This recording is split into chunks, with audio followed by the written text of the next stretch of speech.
안녕하세요. 나 팀장의 실무회계입니다. 오늘은 기업 지배구조 보고서를 함께 공부하겠습니다. 회계팀이 작성해야 하는 보고서의 종류는 회사의 종류에 따라 나뉩니다. 회사가 외부 회계감사 대상이 되면 약 30개가 넘는 주석이 있는 감사보고서를 작성해야 하고, 상장회사 회계팀은 100페이지가 넘는 사업보고서를 작성해서 공시를 해야 합니다.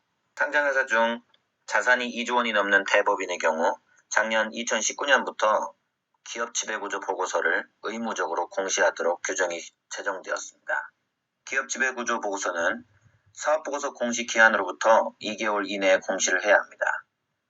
따라서 올해는 1분기 사업보고서를 5월 15일에 공시하자마자 곧바로 또 기업 지배구조 보고서를 작성해서 5월 30일까지, 토요일이니까 월요일인 6월 1일까지 공시를 해야 합니다.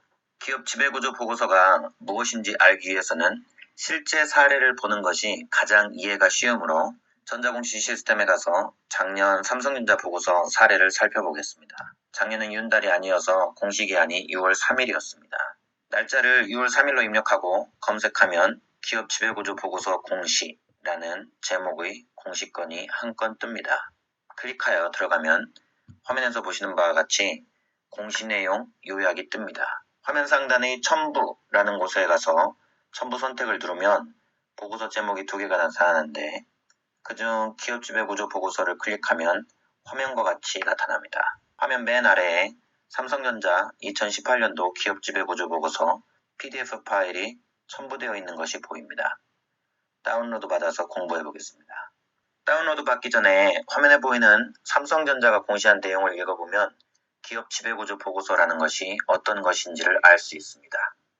읽어볼까요? 기업 지배구조 보고서는 거래소가 기업 지배구조 모범 기준 등을 참조하여 정한 핵심 원칙 10개 항목에 대하여 기업이 해당 원칙을 구체적으로 구현하고 있는 방식을 투자자에게 설명토록 하기 위함에 그 목적이 있습니다.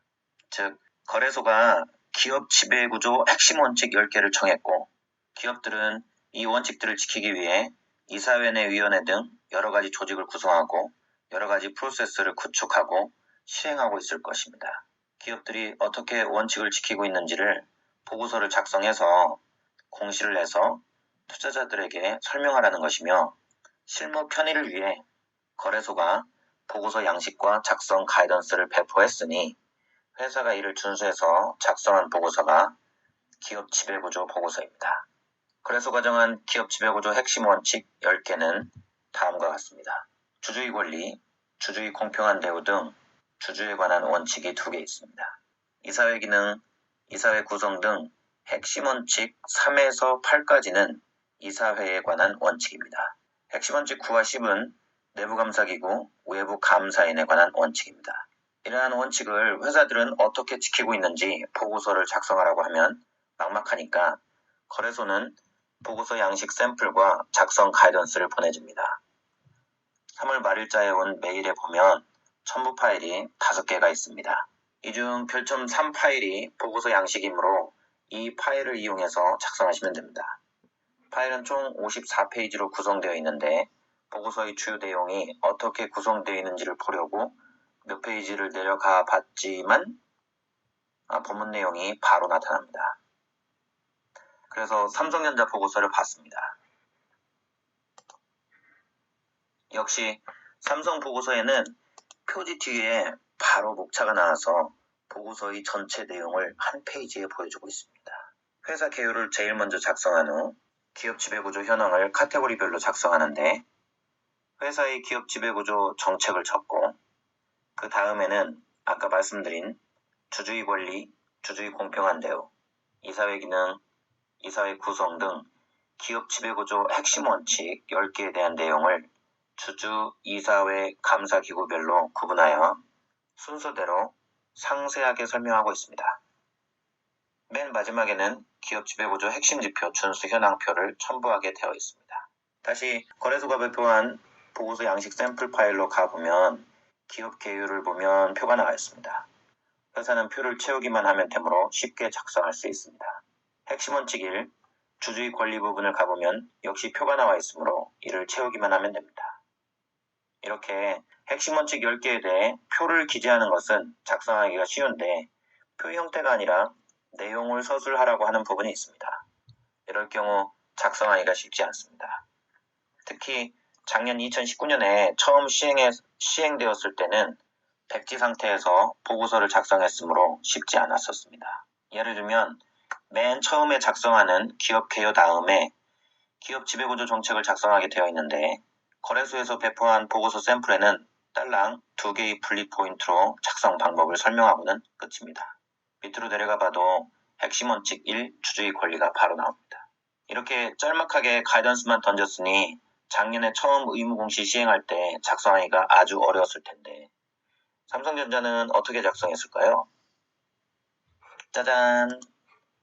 무려 2페이지에 걸쳐 마치 뉴욕타임스가 커버 스토리를 전하듯 담대하게 전개해놨습니다. 1. 지배구조 원칙과 정책. 인재와 기술을 바탕으로 최고의 제품과 서비스를 창출하여 인류 사회에 공헌한다.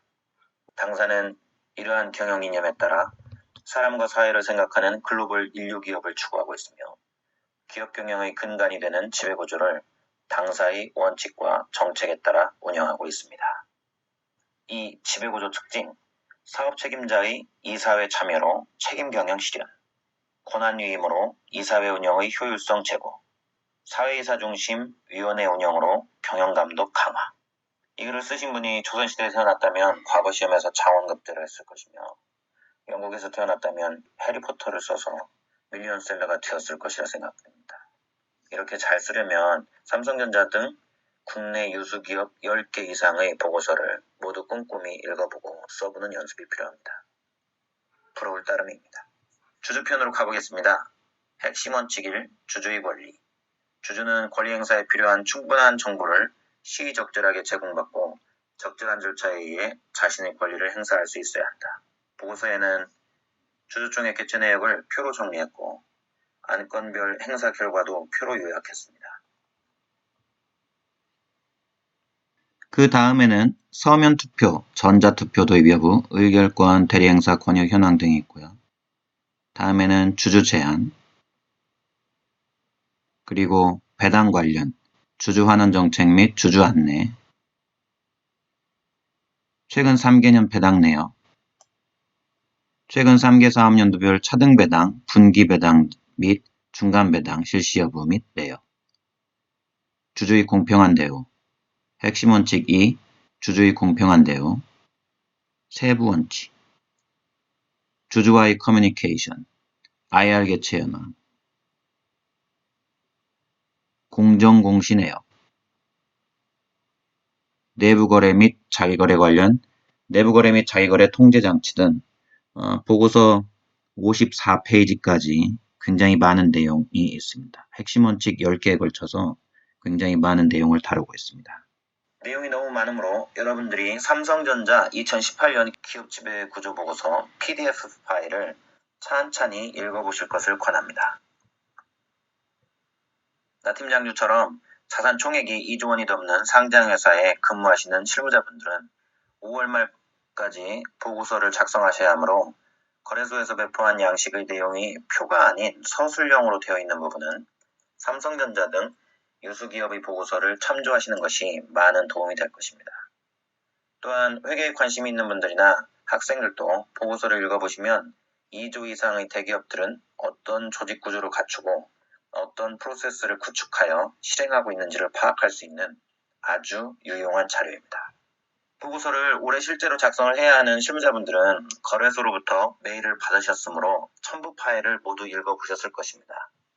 올해의 특징은 다음과 같습니다. 작년 2019년은 기업지배구조 보고서 의무공시 시행 첫 해였으므로 그 이전까지 핵심 원칙을 준수하지 못하고 있는 항목이 있다고 해도 그러한 사실만 공시하면 되었습니다. 그리고 보고서 양식이나 작성 가이던스를 준수하지 않고 들뭉실 어물쩡하게 넘어가도 보고서에 대한 정정 공시를 요구하지는 않았습니다. 그러나 올해는 별첨 4 파일에서 10개 원칙에 대한 세부 원칙별로 기피 사례, 즉 잘못 작성된 사례를 열거한 후 모범 사례를 예시해서 이를 따르도록 요구하고 있습니다. 지키지 않았을 경우 정정 공시를 요청할 수 있다고 여러 차례 언급하고 있습니다.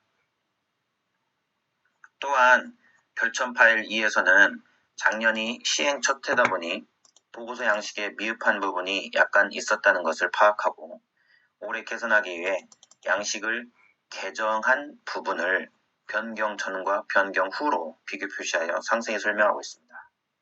실무자분들이 반드시 챙겨봐야 할 부분입니다. 과거 양식으로 작성하면 안 되니까요. 오늘은 기업 지배구조 보고서를 공부했습니다. 회계팀은 확실히 할 일이 많습니다. 그러나 할 일이 많다는 것은 지금처럼 코로나로 어려운 시기에 직업 안전성을 높여줄 수 있는 것이라고 생각합니다. 우리 모두 많이 공부하고 많은 일을 해서 회사에 꼭 필요한 사람이 됩시다. 구독, 좋아요, 감사합니다.